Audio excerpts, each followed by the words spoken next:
U.S. government versus two grocery store giants, as the trial to block the $25 billion merger between Kroger and rival Albertsons kicked off in federal court on Monday. The U.S. Federal Trade Commission and several states have sued the grocers on the grounds that the proposed deal would eliminate competition, resulting in higher prices for shoppers and less bargaining power for unionized grocery workers. Kroger and Albertsons argue that the merger is necessary in order to compete with the likes of Walmart, the largest grocery retailer in the U.S., as well as Costco and Amazon, which owns Whole Foods. It's a high-profile case for the Biden administration as it looks to lower prices for consumers. Higher grocery bills are also an issue in the presidential race between Democratic Vice President Kamala Harris and her Republican rival, former President Donald Trump. The trial is also a key test of FTC Chair Lina Khan's initiative to use antitrust law to boost wages and mobility for workers. Labor has been an area of focus for Khan, a former law professor and congressional antitrust counsel who took the reins of the agency in mid-2021. Kroger, for its part, has said it will sell about 1/10 of the approximately 5,000 stores it would own if the deal is allowed to go through. The grocer has also pledged to slash prices at stores by $1 billion after the merger. The trial is expected to last around 3 weeks. This is how some residents have been escaping deadly floods in Sudan's Toka city. A dramatic rope climb up one side of what was once a bridge. Toka, in Sudan's Red Sea state, was cut off after flash floods destroyed the main highway to Port Sudan. For those who have lost their homes, that severed their way out. Tahar Ohaj is a local leader. The trucks are stuck and there isn't a way to cross, and people are going up and down using ropes. People are affected because of the property they lost and their belongings that were washed away by the flood. They're tired and have nothing. The floods have affected more than 300,000 people nationwide, of whom 118,000 have been displaced, according to UN estimates earlier this week. That's as this year's rainy season hits more heavily and in some places earlier than in previous years. Homes have been destroyed and diseases like cholera have spread in the war-ravaged country. On Sunday, the Arbat Dam near Port Sudan collapsed, resulting in, according to the UN, the destruction of 20 villages and hamlets and the loss of dozens of lives. Sudan's dams, roads and bridges were already in disrepair before the war between the Sudanese army and the paramilitary Rapid Support Forces broke out in April 2023. Since then, both sides have funneled the bulk of their resources into the conflict, leaving infrastructure badly neglected. Scientists studying the new Mpox strain that has spread out of the Democratic Republic of Congo say the virus is changing faster than expected, and it's often happening in areas where experts do not have the funding or equipment to properly track the virus. Reuters spoke to half a dozen scientists in Africa, Europe, and the US who outlined a number of unknowns. We are still working blindly in Africa. Dr. Dimye Agoina is an infectious diseases expert in Nigeria who chairs the World Health Organization's Mpox Emergency Committee. We don't have the required knowledge about Mpox, natural history, transmission dynamics, risk factors of Mpox. You need to understand your disease for you to develop or design preventive strategies against such a disease. Mpox, formerly known as monkeypox, is a viral infection that causes pus-filled lesions and flu-like symptoms. Cases are usually mild, but they can be deadly.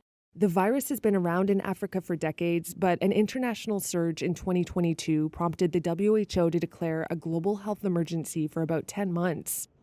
Now there's a new strain and a new WHO emergency declaration. The situation constitutes a public health emergency of international concern. The UN agency says Congo has had more than 600 Mpox deaths this year, and more than 18,000 suspected cases of the new strain and its earlier iteration.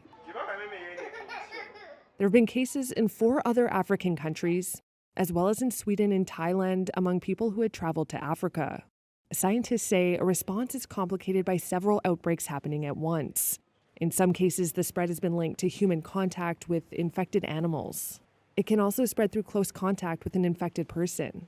Mutated versions of the virus can essentially be considered a sexually transmitted disease, says South African epidemiologist Dr. Salim Abdul Karim, who chairs the Africa CDC's Mpox Advisory Committee. It's case identification, contact tracing, and vaccinating and monitoring and treating, giving prophylaxis to contacts. So this is not rocket science. We do this for other infections. And so we can do it for Mpox. An Africa CDC senior official said on Wednesday that the continent has secured less than 10% of an estimated $245 million needed to fight the surging outbreak. And there's no timeline yet on when hundreds of thousands of vaccine doses might reach the DRC. More than 5 million people have been told to evacuate from their homes as Typhoon Shanshan lashed southwest Japan on Thursday. After hovering over the southerly Kyushu island for the next few days, the storm is expected to approach Tokyo around the weekend, the country's weather agency said. Strong winds and heavy rain knocked out power and forced major factories to close. Authorities warned Shanshan could be one of the strongest ever storms to hit the region, as they assessed the death toll and reported scores left injured. Toyota suspended operations in all of its domestic plants due to the storm, while Nissan, Honda, and chipmakers Renesas and Tokyo Electron also temporarily halted production at some factories. The typhoon produced gusts of up to 112 miles per hour, according to the weather agency. Around 230,000 households in 7 prefectures were without power in the afternoon, according to Kyushu Electric Power Company. However, the company said there was no impact at its Sendai nuclear power plant in Satsuma Sendai City, where the storm made landfall earlier on Thursday. Airlines announced cancellations of nearly 800 flights. Train services have been suspended in many areas of Kyushu, while hundreds of bus and ferry services have also been halted, according to the Transport Ministry. Typhoon Shanshan is the latest harsh weather system to hit Japan, following Typhoon Ampil, which also led to blackouts and evacuations earlier this month. Wildfires in Canada's forests last year released more greenhouse gases than some of the world's largest emitting countries. That's according to a study published on Wednesday in the journal Nature. Fires scorched about 37 million acres across the country, or about 4% of Canada's forests. That adds up to 647 megatons of carbon, more than 7 of the 10 biggest national emitters in 2022. Study author Brendan Byrne is an atmospheric scientist at NASA's Jet Propulsion Laboratory. In 2023, the carbon emitted by fires in Canada was far outside the previous record. It would rank 4th after the US, China, and India. Climate change, driven by the burning of fossil fuels, is leading to hotter and drier conditions, which propels extreme fires.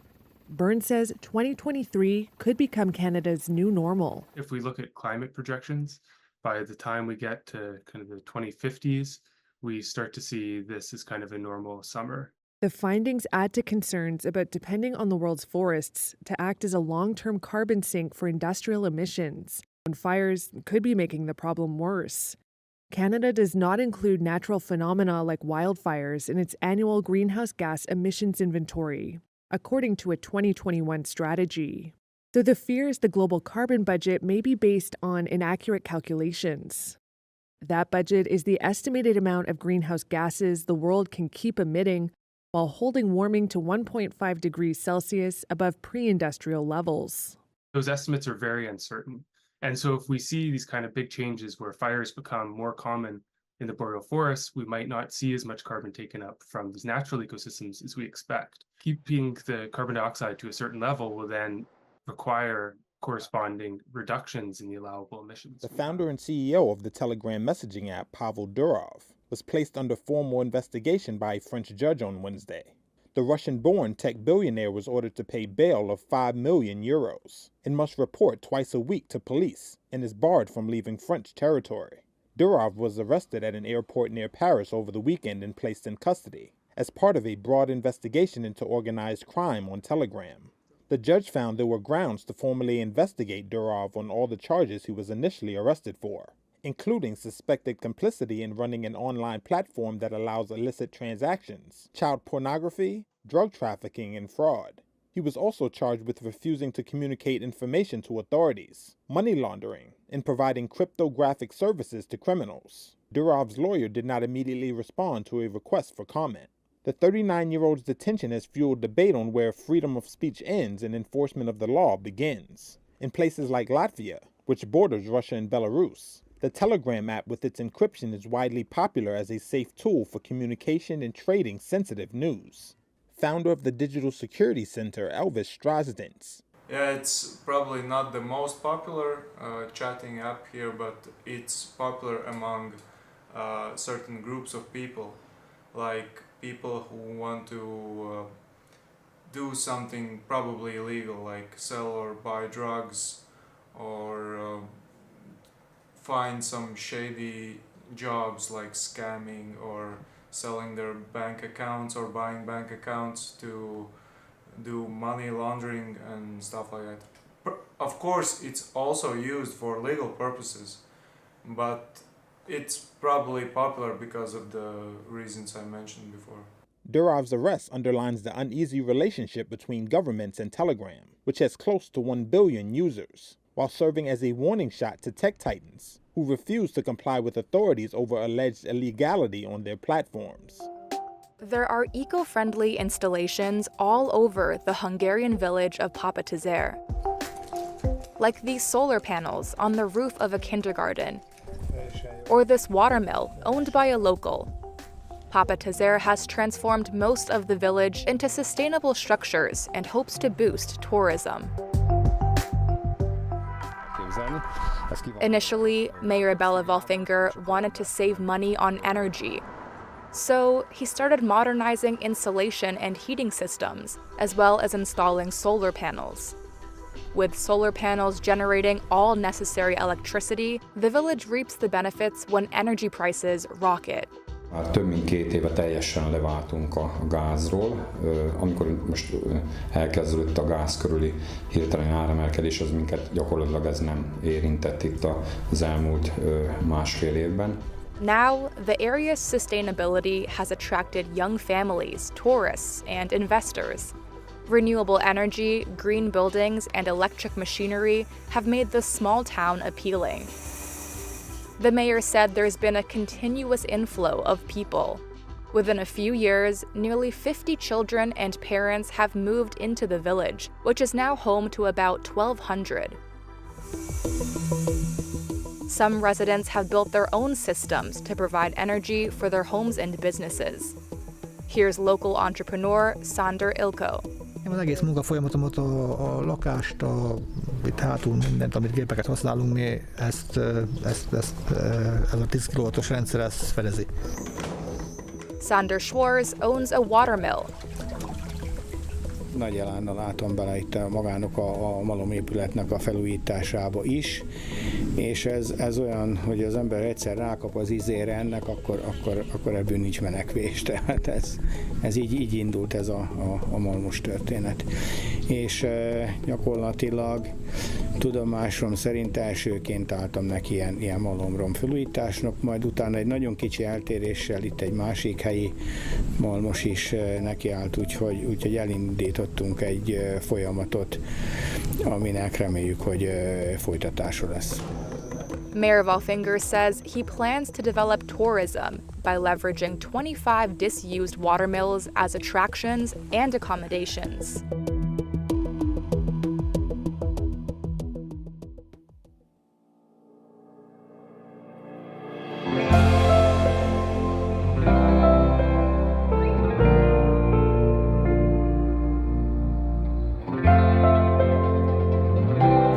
Value of Berkshire Hathaway, the conglomerate built by renowned investor Warren Buffett, passed $1 trillion on Wednesday, reflecting investor confidence in what many consider to be a proxy for the American economy. Berkshire joined just 6 other companies to have reached that milestone, all of them big tech: Apple, NVIDIA, Microsoft, Alphabet, Amazon, and Meta Platforms. If that group collectively sounds familiar, it is because all are members of the so-called Magnificent Seven group of stocks that have powered the market for much of the past 2 years. Among those, only Tesla has yet to reach the $1 trillion mark. Buffett, who turns 94 on Friday, has run Berkshire Hathaway since 1965. Since then, its shares have gained more than 5,600,000%. That's about 20% a year, nearly double the annualized gain in the S&P 500, including dividends. Over his 6-decade reign, Buffett has built the Omaha-based company to include Geico Car Insurance, the BNSF Railroad, Berkshire Hathaway Energy, Brooks Running Shoes, Dairy Queen Ice Cream, Ginsu Knives, and the World Book Encyclopedia. Berkshire also has a huge stock portfolio led by Apple, though it has sold more than half its Apple shares this year. Buffett still owns more than 14% of Berkshire, despite having donated more than half his shares to charity since 2006. As of Tuesday, Buffett's fortune was about $145 billion, which, according to Forbes magazine, makes him the world's 6th richest person. U.S. stocks fell on Wednesday ahead of a quarterly earnings report from AI darling NVIDIA after the closing bell, Wall Street's centerpiece event of the week. The Dow shed 0.4%, the S&P 500 lost 0.6%, and the Nasdaq dropped more than 1%.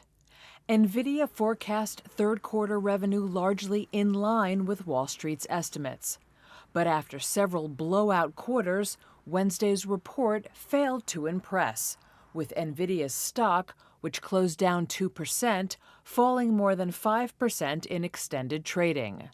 Brad Conger, Chief Investment Officer at Hurdle Callahan, explained why investors, even before the report, were bracing for less than blockbuster guidance from the AI chip leader.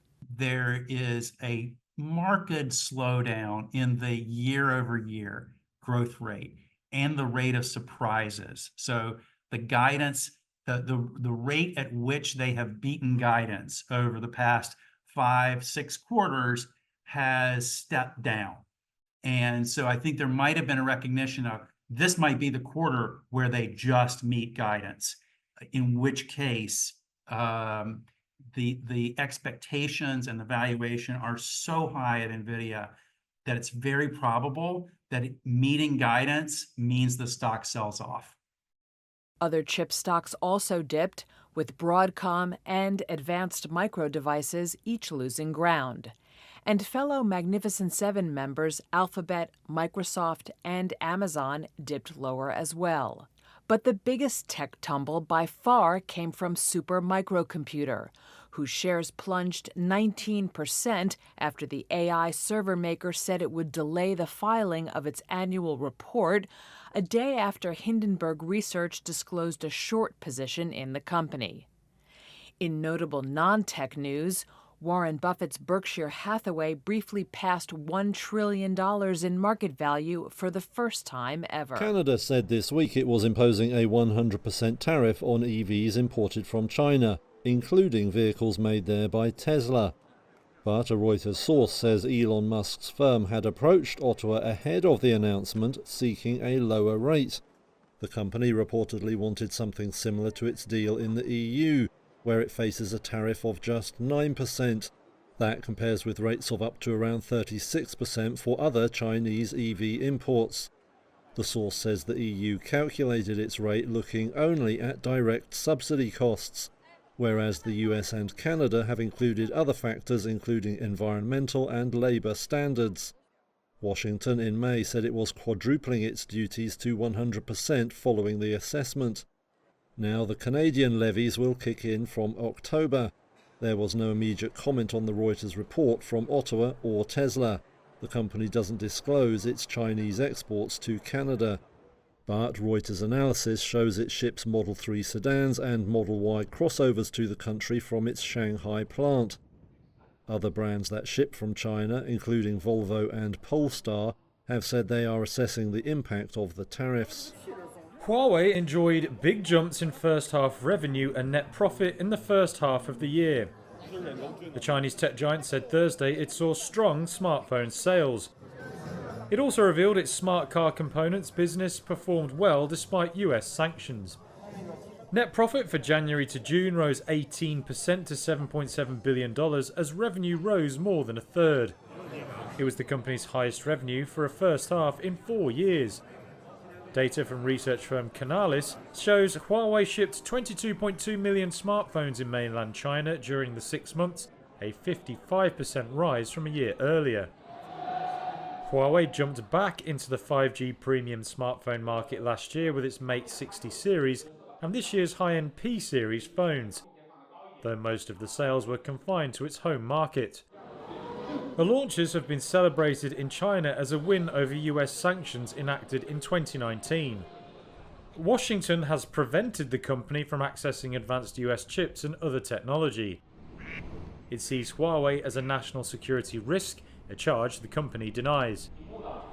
US sanctions have since broadened out to cover export bans on highly advanced US chips to all Chinese firms. Hello, I am now. Today I will be your exercising companion. It's small in stature, but this robot could make a big difference for those on the road to recovery. Researchers have found robotic coaches like Now could provide the support and motivation for crucial stroke and brain injury rehabilitation. Are you ready to start?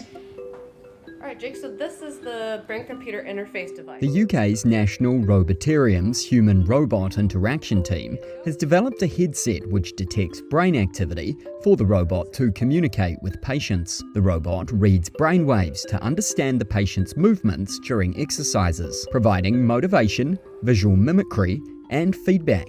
Well done. You have completed the set. The objective is to get patients doing rehabilitation routines without their physiotherapist present. Here's Professor Lynn Bailey from the National Robotarium. And what we're hoping is that this movement in the same time to the person undertaking the rehab will motivate the person to exercise more to undertake their stroke rehabilitation. The robots provide individualised support catered to patients' needs, cognitive abilities and exercise pace. Raise your arm as high as possible to the 59-year-old Jake MacDonald had a stroke affecting the left side of his brain. Repetitive exercises are required for his cognitive improvement. However, this can be difficult to maintain due to issues such as forgetfulness and a lack of motivation. And that's where today help, getting things to motivate you to do it, getting you thinking constantly.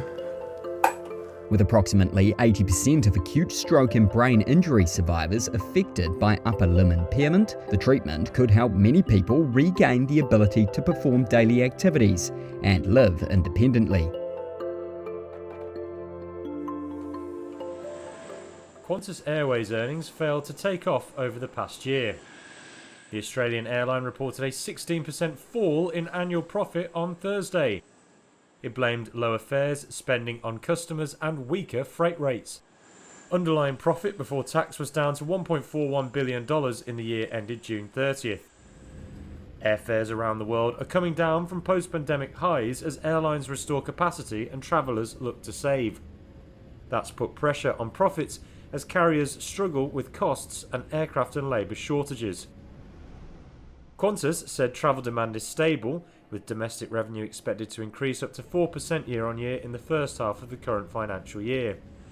It expects international revenue to fall up to a tenth over the same period as capacity is restored, but the decline is expected to slow through the year. The airline also announced no dividend on Thursday for the 5th year running and another share buyback of up to $272 million. Qantas has tried to fix its reputation after a difficult 2023 when it endured controversies over travel bookings and employee treatment. It's been in discussions with its flight attendants union in recent months. On Thursday, the firm announced an in-principle agreement on pay increases for around 2,500 international crew. Downrange. The U.S. Federal Aviation Administration has grounded SpaceX's Falcon 9 rocket, according to the agency on Wednesday. It follows a failure of a routine landing attempt during a Starlink mission, and this marks the second time the FAA has grounded SpaceX this year. It may also delay SpaceX's Polaris Dawn mission, which plans to send 4 private astronauts on the first commercial spacewalk. On Wednesday morning, the rocket successfully launched Starlink satellites into orbit from Florida, but when it attempted to land on a barge, the rocket fell into the ocean after a fiery touchdown. 2, 1. Falcon 9 rockets are essential for launching satellites and people into space, so groundings are rare. The last time was July, when a second stage failure lost a batch of Starlink satellites. No satellites or people were in danger during Wednesday's flight, but the landing failure suggests a problem with the rocket that the FAA believes could pose a risk in future missions if not properly investigated. The Polaris Dawn mission was already delayed twice this week over a helium leak and bad weather. In late September, Falcon 9 is also set to launch 2 NASA astronauts on a Crew Dragon spacecraft. The same mission is set to eventually bring home 2 astronauts stranded on the International Space Station, who arrived on Boeing's troubled Starliner craft. NASA oversees Falcon 9 for its missions, but it's unclear how the latest grounding will affect them.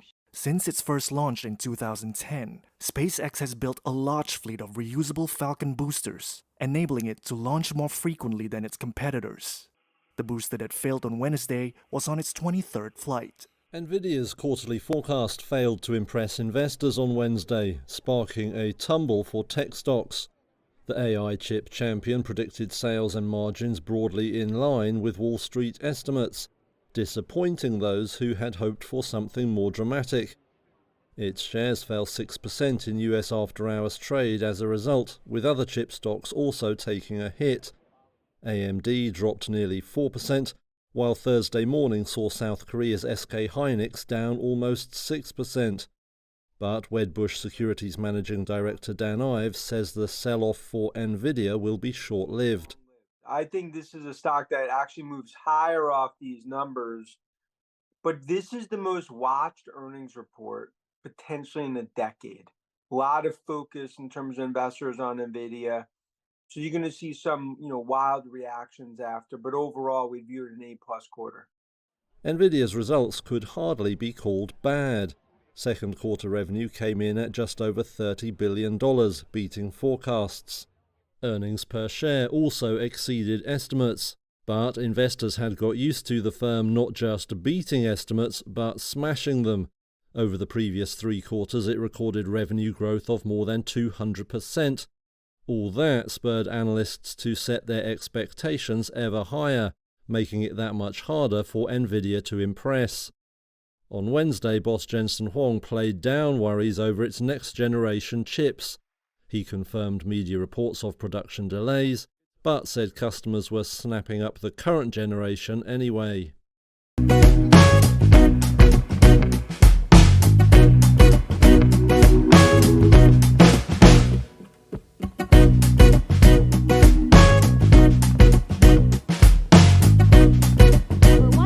Kris Jenner, the ultimate momager with a net worth of $200 million, spends her fortune? Spoiler alert, it's not just on Botox and Birkin bags. Kris Jenner, the mastermind behind the Kardashian empire, has built a massive $200 million net worth, thanks to her 10% cut from her daughter's businesses, her own ventures, and her social media savvy. But what's a fortune if you can't enjoy it? From luxury homes to extravagant gifts, Jenner knows how to spend in style. First up, her home. In April 2021, Kris moved into a sprawling 16,000 square feet mansion in Hidden Hills, right next door to her daughter Khloe. The price tag? A cool $20 million. But why stop there? Kris also splurged on a $12 million vacation home in Palm Springs, ensuring she and her family always have a luxurious getaway. When it comes to gifting, Jenner doesn't hold back. For her granddaughter Chicago's first birthday, she dropped $3,350 on a Louis Vuitton music box. And let's not forget the life-sized playhouse she bought for Stormy Webster, proving that Santa's got nothing on Kris. She also shelled out $2.8 million for her son Rob's bachelor pad. Because of course, family comes first, especially when they live nearby. Kris is also famous for her epic Christmas Eve parties, which have become a Kardashian tradition. These events feature A-list guests, live performances, and enough holiday spirit to make Santa jealous. Even COVID couldn't stop this tradition. Her daughters Kim and Kourtney have since taken up the mantle. But it's not all about houses and parties. Kris invests in looking good too. She's open about her love for Botox and even gifted her friend a facelift on an episode of Keeping Up with the Kardashians. When it comes to cars, Kris made headlines. First U.S. owner of the Rolls-Royce Ghost, valued at $332,000. And let's not forget the vacations. Kris and her boyfriend Corey Gamble often jet off to exotic locations, from yachting in Italy to soaking up the sun in Mexico. As Kim humorously pointed out on SNL, Kris might just know a thing or two about keeping a gold digger happy. Whether it's million-dollar mansions, luxury cars, or simply spoiling her grandkids, Kris Jenner's spending habits are as iconic as the empire she's built, proof that the ultimate momager knows how to live it up.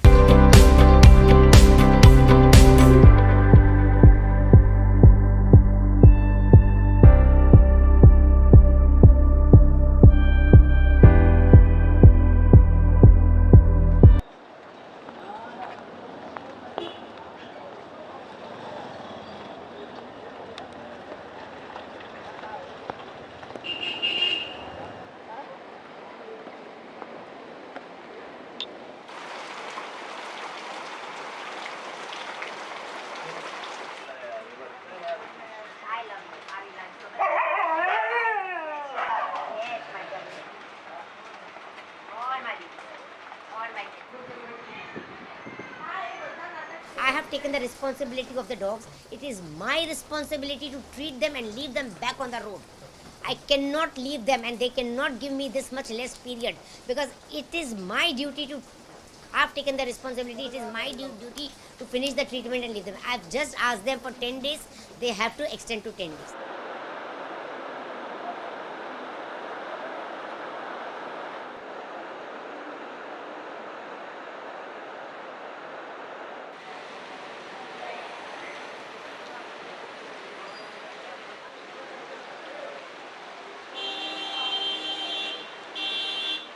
I was expecting this, but not that sudden.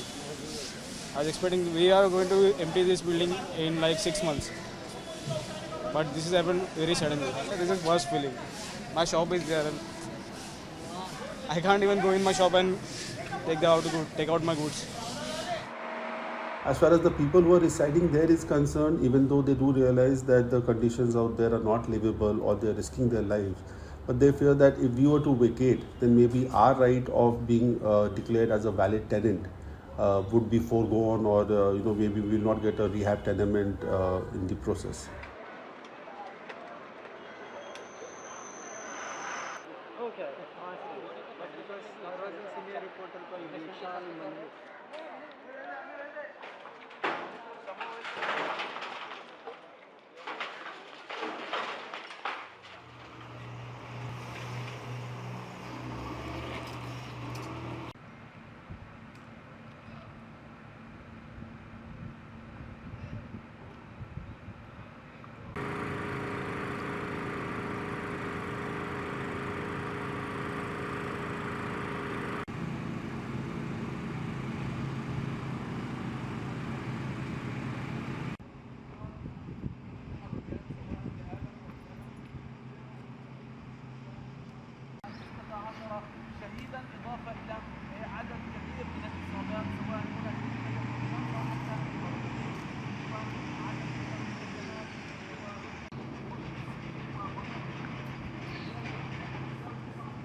When it comes to the wider reset with Europe, I'm absolutely clear that we do want a reset. I've been able to repeat that here today, a reset with Europe, a reset with the EU. That does not mean reversing Brexit. or re-entering the single market or the customs union, but it does mean a closer relationship on a number of fronts, including the economy, including defence, including exchanges. We will also deepen cooperation on shared social challenges, for example, on illegal immigration, because we cannot smash the smuggler gangs who perpetrate this vile trade without the help of our partners. And I'm really glad that we had substantive discussions today about how we tackle the smuggling gangs and agreed to develop a joint action plan to tackle illegal migration. And finally, at the heart of this treaty will be a new defence agreement, an agreement that builds upon our already formidable defence cooperation, but which expands that relationship to face the threats of a volatile world nicht together. Bei Bekenntnissen belassen, sondern unsere Beziehung auf eine ganz neue Grundlage stellen. In den kommenden Monaten werden wir gemeinsam auf einen Vertrag hinarbeiten, der die ganze Bandbreite unserer Beziehungen reflektiert. Einen solchen Vertrag hat es zwischen Deutschland und dem Vereinigten Königreich noch nicht gegeben. Uns ist es auch wichtig, die Beziehung zwischen der Europäischen Union und Großbritannien weiterzuentwickeln. Ich freue mich über die Ankündigung von Keir Starmer, dass er einen Neustart im Verhältnis zur Europäischen Union suchen wird. Diese ausgestreckte Hand wollen wir ergreifen.